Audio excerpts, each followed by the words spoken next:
안녕하세요. 나의 사랑하는 책입니다. 오늘은 C.S. 루이스의 영광의 무게를 소개합니다. 하나님께 영광을 돌립니다 말할 때 영광은 무슨 뜻일까요? 1등했다, 최고다, 가장 탁월하다는 뜻일 겁니다. 원어로 보면 무겁다는 뜻도 있습니다. 이 C.S. 루이스의 영광의 무게라는 책에는 9개의 글이 담겨 있는데 첫 번째 글 제목이 바로 영광의 무게입니다. 지난번엔 용서에 관한 글을 소개했는데 이 영광에 관한 글을 통해서 C.S. 루이스는 인간과 복음과 교회를 설명하고 있습니다. 루이스는 영광을 설명하기 전에 먼저 인간이 어떤 존재인지에 대해 이야기합니다. 지난번 스크루테이프의 편지의 글을 통해서 악마가 사랑을 비이기주의로 바꾸었다고 설명했습니다. 그런데 이 글에서도 그 비이기심이 나옵니다. 그 영상을 보시면 이해가 더 잘 될 것 같습니다. 비이기심은 어떤 행동을 하는데 타인을 정말 위하는 마음으로 하는 것이 아니라 내가 더 좋은 것을 택하지 않았으니까 나는 괜찮은 사람이다 라고 여기는 속 좁은 의로움 정도로 이해하시면 될 것 같습니다. 루이스는 인간에 대해 이야기한 뒤 인간의 머나먼 본향에 대한 갈망을 이야기합니다. 아름다운 것, 감동적인 것, 잊을 수 없는 어떤 환상적인 순간, 그런 것들이 우리에게 갈망이 있다는 증거라고 설득력 있게 이야기합니다. 그리고 영광을 설명합니다. 우리가 그 안으로 들어가는 것이다. 그 안으로 들어가면 우리의 갈망이 채워진다고 이야기합니다. C.S. 루이스는 하나님과 나의 관계는 물론 나와 다른 그리스도인의 관계까지도 이야기합니다. 이런 큰 줄기를 이해하시고 책을 보신다면 아마도 중간중간에 만날 수 있는 여러 작은 줄기들의 미묘한 즐거움과 루이스의 해박함에도 경탄하게 될 것 같습니다.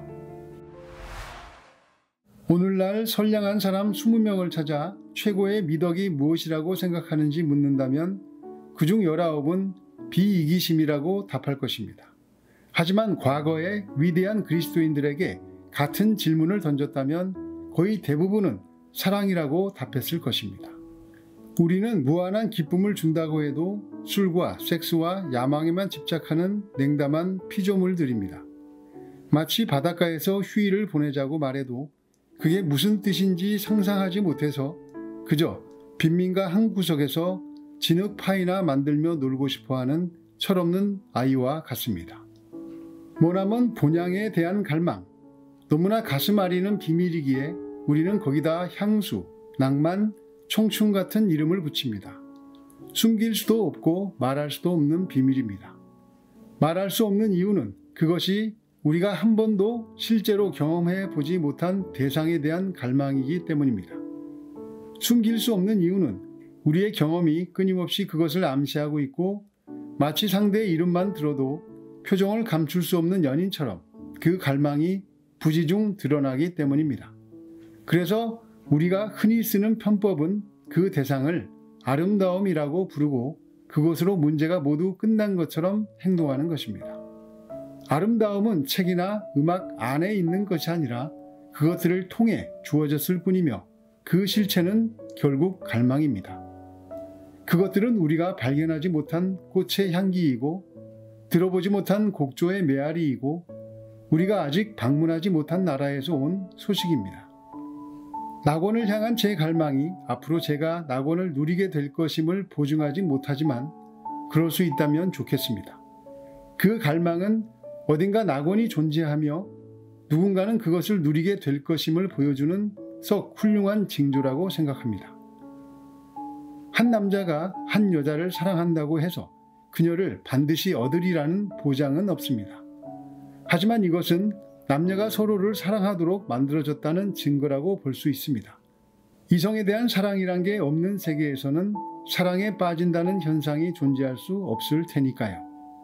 기독교가 제게 소망하라고 가르치는 영광은 제 원래의 갈망을 채워주고 제가 미처 알아채지 못했던 그 갈망에 내재된 요소까지 드러내줍니다. 우리가 영적 갈망을 알아채는 순간은 대개 짧은 환상이 막 사라지거나 음악이 끝나거나 경치가 천상의 빛을 잃어갈 때입니다. 우리는 잠시 동안 그 세계에 속했다는 환상에 젖었다가 문득 환상에서 깨어나 그렇지 않음을 발견합니다. 그 세계는 우리를 받아들이지도 반기지도 충마당에 들이지도 않았습니다. 그 달콤한 메시지가 한편 씁쓸하게 느껴지는 이유는 그것이 대부분 우리에게 보내는 메시지가 아니라 우리가 엿들은 내용인 듯 하기 때문입니다. 이 우주에서 이방인 취급을 당하는 느낌, 인정받고 반응을 얻고 우리와 실제 사이에서 크게 벌어진 틈을 잇고 싶은 갈망이 우리의 위로받을 길 없는 비밀의 일부입니다. 이런 관점에서 볼 때 앞에서 말한 영광의 약속은 우리의 깊은 갈망과 딱 들어맞습니다. 영광은 하나님이 좋게 보심, 하나님이 받아주심, 반응, 인정, 만물의 중심으로 환영받아 들어감을 뜻하기 때문입니다. 우리가 평생 두드렸던 문이 마침내 열리는 것입니다. 마침내 안으로 불려 들어가는 그 일은 우리의 공로로 도저히 얻을 수 없는 영광이자 명예인 동시에 그 오랜 아픔을 낫게 해줄 것입니다. 물론 아름다움을 보는 것만도 대단한 혜택이지만 우리는 그 정도에서 만족하지 않습니다. 우리가 보는 아름다움과 연합하고 그 안으로 들어가고 그것을 우리 안에 받아들이고 그 안에 잠기고 그 일부가 되기를 원합니다. 우리는 아침의 신선함과 깨끗함을 인식하지만 그것이 우리를 신선하고 깨끗하게 만들지는 못합니다. 우리는 우리가 보는 그 광채와 뒤섞일 수가 없습니다. 그러나 신약 성경의 모든 나뭇잎들은 언제나 그렇지 않을 거라는 소문을 퍼뜨리며 바스락거리고 있습니다. 언젠가 하나님이 허락하시면 우리는 안으로 들어갈 것입니다.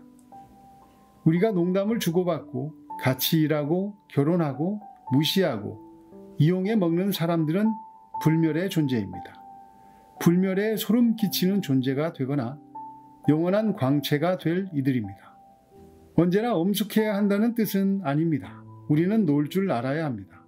하지만 우리의 유쾌함은 처음부터 서로를 진지하게 받아들이는 사람들이 나누는 유쾌함이어야 합니다. 사실 그래야 가장 유쾌합니다. 영광은 하나님이 우리를 알아보심으로 우리가 하나님 안으로 들어가는 것이라는 설명입니다. 우리 자아가 십자가에서 죽고 예수님과 연합하면 가장 탁월하신 예수님의 품성이 우리에게 흘러 들어오게 되는 것과 같은 이치입니다. 그럼 어떤 사람들은 세상에서는 도저히 채워지지 않는 그 본향에 대한 갈망을 왜 느끼지 못하고 그 갈망을 구하지도 않으며 살까요? C.S. 루이스는 그 원인 가운데 하나로 교육을 이야기합니다. 우리가 받은 교육이 우리의 그런 수줍고도 끈질긴 내면의 목소리, 갈망을 찾고 갈망을 채우고자 하는 그 목소리를 막아버린다고 합니다. C.S. 루이스는 인간이 이 땅에서 행복을 찾을 수 있다고 믿게 하려고 만들어진 학문이 현대 철학이라고 이야기합니다.